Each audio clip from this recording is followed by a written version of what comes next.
భూమి మీద ప్రతి ఒక్కరికి శత్రువులుంటారు. ప్రపంచంలో పవర్‌ఫుల్ మనుషులకు ఇంకా ఎక్కువుంటారు. పవర్‌ఫుల్ లీడర్స్‌కైతే అంతకు మించి ఎక్కువుంటారు.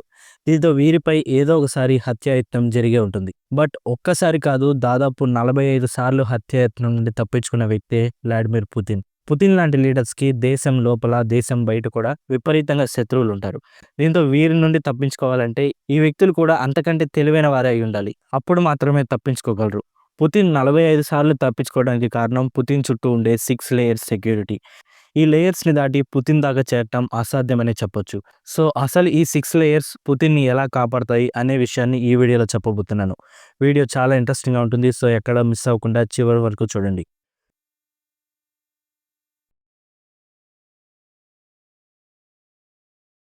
1999లో రష్యా ప్రైమ్ మినిస్టర్‌గా ఉన్న పుతిన్ రష్యాకి కొత్త ప్రెసిడెంట్ అయ్యాడు. ప్రెసిడెంట్ అయ్యే దగ్గర నుండి పుతిన్ రష్యాలో పవర్ అంతా తన కంట్రోల్‌లో పెట్టుకోవడం మొదలుపెట్టాడు. రష్యాలో ఉన్న మాఫియాలని అంతం చేయడం మొదలుపెట్టాడు. దీంతో పుతిన్‌కి శత్రువులు అక్కడి నుండే మొదలయ్యారు. దీంతో అప్పటి నుండి అఫీషియల్‌గా 6 సార్లు పుతిన్‌ని చంపడానికి ప్రయత్నాలు జరిగాయి. బట్ అనఫీషియల్‌గా అయితే ఈ నంబర్ 45 దాకా ఉంటుంది. ప్రతి సంవత్సరం ఒక్కసారైనా పుతిన్‌ని చంపడానికి ప్రయత్నాలు జరుగుతాయి. బట్ ఎన్ని ప్రయత్నాలు జరిగినా పుతిన్ చుట్టూ ఉండే ఈ 6 లేయర్ సెక్యూరిటీని దాటుకొని పుతిన్ దాకా వెళ్ళటం అసాధ్యమనే చెప్పాలి. ఈ 6 లేయర్ సెక్యూరిటీలో మొదటిది ముఖ్యమైనది ఫెడరల్ ప్రొటెక్టివ్ సర్వీస్, షార్ట్ ఫామ్‌లో ఎఫ్ఎస్ఓ అంటారు. ఎఫ్ఎస్ఓ యొక్క బాధ్యత రష్యాలోని హై అఫీషియల్స్‌ని కాపాడటం. Putin, Russia ministers, military officials, important persons ఇలా వీరందరినీ కాపాడటమే ఎఫ్ఎస్ఓ బాధ్యత. ఎఫ్ఎస్ఓకి బడ్జెట్ బ్లాంక్ చెక్ ఇస్తారు. దీంతో రష్యాలోని హై అఫీషియల్స్‌ని కాపాడటానికి ఎంతైనా ఖర్చు పెట్టొచ్చు. ఎవ్వరూ ఏమీ అడగరు. కొన్ని రిపోర్ట్స్ ప్రకారం ఈ ఎఫ్ఎస్ఓ బడ్జెట్ బిలియన్స్‌లోనే ఉంటుంది. ఈ ఎఫ్ఎస్ఓలో సుమారుగా 50,000 మంది ఉంటారు. వీరికిచ్చే ట్రైనింగ్ చాలా కష్టంగా ఉంటుంది. ఎలాంటి సిట్యుయేషన్స్‌ని అయినా ఈజీగా హ్యాండిల్ చేయగలిగేలాగా వీరి ట్రైనింగ్ ఉంటుంది. ఎఫ్ఎస్ఓలో యూనిఫామ్‌లో ఉన్న బాడీగార్డ్స్, సివిల్‌లో రహస్యంగా ఉన్న బాడీగార్డ్స్ ఉంటారు. వీరితో పాటు జనాల మధ్యలో, సామాన్యుల మధ్యలో ఇంటెలిజెన్స్ ఏజెంట్స్‌గా కూడా కొందరుంటారు. ఈ బాడీగార్డ్స్‌లో కొందరు మాత్రమే పుతిన్‌కి దగ్గరలో ఉంటారు. బట్ పుతిన్‌కి దూరంగా ఉంటూనే ఎఫ్ఎస్ఓ ఆపరేటివ్స్ ఎక్కువగా పనిచేస్తారు. పుతిన్ ప్రయాణించే దారిలో ముందే పాట్రోల్ చేసి ఏదైనా ప్రమాదం ఉంటే ముందే పసిగడతారు. అంతేకాదు వీరి దగ్గర జామింగ్ ఎక్విప్‌మెంట్, స్నైపర్స్ కూడా ఉంటాయి. ఎఫ్ఎస్ఓ పుతిన్ ప్రయాణించే దారిని మానిటర్ చేస్తుంది. పుతిన్ ప్రయాణించే దారి దగ్గరకు ఎవ్వరిని రాకుండా చూసుకుంటారు. అవసరమైతే బ్యాకప్ రూట్స్, ప్లాన్స్ కూడా రెడీగా ఉంచుకుంటారు. వేరే ఏజెన్సీస్‌తో కలిసి ఇంటెలిజెన్స్‌ని ఇంకా గ్యాదర్ చేసి పుతిన్ ప్రయాణాన్ని సురక్షితంగా ఉంచుతారు. బట్ ఎఫ్ఎస్ఓ ఆపరేట్ చేసేది పుతిన్‌కి దూరం నుండే. ఎఫ్ఎస్ఓకి ఎలాంటి పవర్స్ అయినా ఉంటాయి. ఎవరినైనా అరెస్ట్ చేయగలరు, ఎవరినైనా కాల్చేయగలరు. ఎఫ్ఎస్ఓ టెక్నాలజీ, ఇంటెలిజెన్స్‌ని వాడి పుతిన్‌ని కాపాడుతూ ఉంటుంది. పుతిన్‌కి ఎఫ్ఎస్ఓ కంటే దగ్గరగా ఉండేది ప్రెసిడెన్షియల్ సెక్యూరిటీ సర్వీస్, షార్ట్ ఫామ్‌లో ఎస్‌బీపీ అంటారు. ఎస్‌బీపీ కూడా ఎఫ్ఎస్ఓలో ఒక భాగమే. బట్ ఎఫ్ఎస్ఓ రష్యా హై అఫీషియల్స్‌ని కాపాడటానికి, ఎస్‌బీపీ మాత్రం రష్యన్ ప్రెసిడెంట్‌ని కాపాడటానికి. ఎస్‌బీపీ సేమ్ ఎఫ్ఎస్ఓ చేసే పనే చేస్తుంది. బట్ ఈ గ్రూప్ పుతిన్‌కి దగ్గరగా ఉంటుంది. ఎస్‌బీపీలో యూనిఫామ్‌లో ఉన్న బాడీగార్డ్స్ ఉంటారు. అలాగే ప్లానింగ్ టీమ్స్ ఉంటారు. పుతిన్ చుట్టూ ఉండేవారిని కంట్రోల్ చేసేది కూడా ఎస్‌బీపీనే. పుతిన్ దగ్గర కుక్ నుండి పర్సనల్ స్టాఫ్ వరకు ప్రతి ఒక్కరు ఎస్‌బీపీ అపాయింట్ చేసిన వారే ఉంటారు.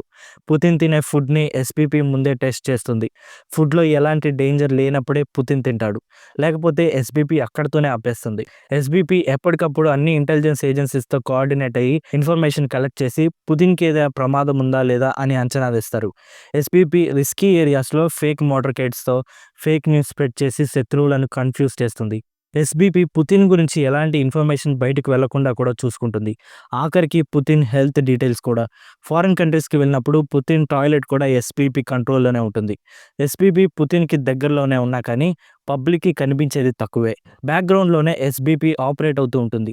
ఎస్‌బీపీ గురించి చాలా డీటెయిల్స్ సీక్రెట్‌గానే ఉంచుతారు. ఈ ఎస్‌బీపీలో పనిచేసే వారి దగ్గర నుండి ఎస్‌బీపీ బాడీగార్డ్స్ ఎలా ట్రైనింగ్ తీసుకుంటారు అనే విషయాల వరకు టాప్ సీక్రెట్‌గానే ఉంటాయి. ఎప్పటికప్పుడు ఏ ప్రమాదంలో ఉన్నా సెకండ్స్‌లో డెసిషన్ తీసుకొని పుతిన్‌ని తప్పించేది ఎస్‌బీపీనే. ఒక రకంగా చెప్పాలంటే ఎఫ్ఎస్ఓని దాటినా ఎస్‌బీపీని దాటలేరు. ఎస్‌బీపీ ముఖ్యమైన బాధ్యత పుతిన్‌ని ప్రమాదం నుండి తప్పించడం. పుతిన్‌ని కాపాడే బాధ్యత మరొక టీం చూసుకుంటుంది. అదే పుతిన్ పర్సనల్ ఆర్మీ. ఇదే పుతిన్ సెక్యూరిటీలోని థర్డ్ లేయర్. ఎఫ్ఎస్ఓని, ఎస్‌బీపీని ఎలాగోలా దాటుకొని పుతిన్ దగ్గరకు వెళ్ళగలిగితే వారి కోసం పుతిన్ పర్సనల్ బాడీగార్డ్స్ రెడీగా ఉంటారు. వీరంతా కాల్చడంలో ఎక్స్‌పర్ట్స్. శత్రువులనే కాదు, తేడా అనిపించిన ప్రతి ఒక్కరిని పిట్టల్ని కాల్చినట్టు కాల్చేస్తారు. వీరికి ఎవరిని చంపడానికైనా పూర్తి పర్మిషన్స్ ఉంటాయి. ఈ బాడీగార్డ్స్ పని పుతిన్‌ని కాపాడటం. ఈ బాడీగార్డ్స్ పుతిన్ చుట్టూ ఉండే ఫస్ట్ లేయర్. వీరి ట్రైనింగ్ భయంకరంగా ఉంటుంది. చుట్టూ ఉంటూ మొత్తాన్ని గమనిస్తూ ఉంటారు.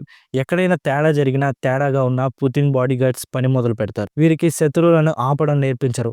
దగ్గరికి వచ్చేదాకా వీళ్ళు వెయిట్ చేయరు. జస్ట్ కాల్చేయడమే. ఎవరైనా ట్రైనింగ్‌లో శత్రువులను ఆపడానికి ప్రయత్నిస్తే వారిని తీసేస్తారు కూడా. అంత ఖచ్చితంగా వీరికి ట్రైనింగ్ ఉంటుంది. స్పెషల్ ఫోర్సెస్‌లోని హై ర్యాంక్ అఫీషియల్స్‌ని పుతిన్ బాడీగార్డ్స్‌గా అపాయింట్ చేస్తారు. వీరంతా మనిషి మొహం చూసి మంచోడా, శత్రువా అని కూడా కనిపెట్టగలరు. రష్యాలో ఉండే ఎక్స్‌ట్రీమ్ కోల్డ్ టెంపరేచర్స్‌లో కూడా వీరు ఏమాత్రం వణక్కకుండా పనిచేస్తారు. వీరంతా ఆగకుండా కొన్ని కిలోమీటర్ల వరకు పరిగెత్తగలరు. ముఖ్యంగా 19-35 ఏళ్ల మధ్యలోని సైనికులను ఇందులోకి తీసుకుంటారు. ఈ బాడీగార్డ్స్‌కి కేవలం ఫిజికల్ పవరే కాదు, మెంటల్ స్ట్రెంత్ కూడా అవసరం. వీరందరికీ ఎక్కువ లాంగ్వేజెస్ వచ్చుండాలి. పాలిటిక్స్ గురించి మంచి అవగాహన ఉండాలి. వీరు వాడే అంబ్రెల్లాస్ నుండి చేతుల్లో పట్టుకున్న సూట్ కేస్ వరకు అన్నీ బుల్లెట్ ప్రూఫ్ షీల్డ్సే. కొంతమంది బాడీగార్డ్స్ పుతిన్ ప్రయాణించే దారిలో స్నైపర్స్‌తో రెడీగా ఉంటారు. దూరం నుండే పుతిన్ దగ్గరకు వచ్చే శత్రువులను కాలుస్తారు. వీరిలో కొందరు కనిపిస్తారు. బట్ కొందరు కనిపించకుండా రహస్యంగా స్నైపర్స్‌తో గమనిస్తూ ఉంటారు. ఇక ఎఫ్ఎస్ఓ, ఎస్బీపీ అలాగే ఈ బాడీగార్డ్స్ వీరందరూ పుతిన్‌ని సురక్షితంగా కాపాడాలంటే చాలా ఇంటెలిజెన్స్ గ్యాదరింగ్ అవసరం. ఈ పని చేసేది రష్యన్ ఇంటెలిజెన్స్ ఏజెన్సీస్. రష్యాలో చాలా ఇంటెలిజెన్స్ ఏజెన్సీస్ ఉంటాయి. ఇవే పుతిన్ సెక్యూరిటీలోని fourth layer. Russian intelligence agencies అన్నీ ఒకదానికొకటి కోఆర్డినేట్ చేస్తూ థ్రెట్స్‌ని కనిపెడుతూ ఉంటాయి. డొమెస్టిక్ ఇంటెలిజెన్స్ ఏజెన్సీస్ లోకల్‌గా ఇంటెలిజెన్స్ గ్యాదర్ చేస్తాయి.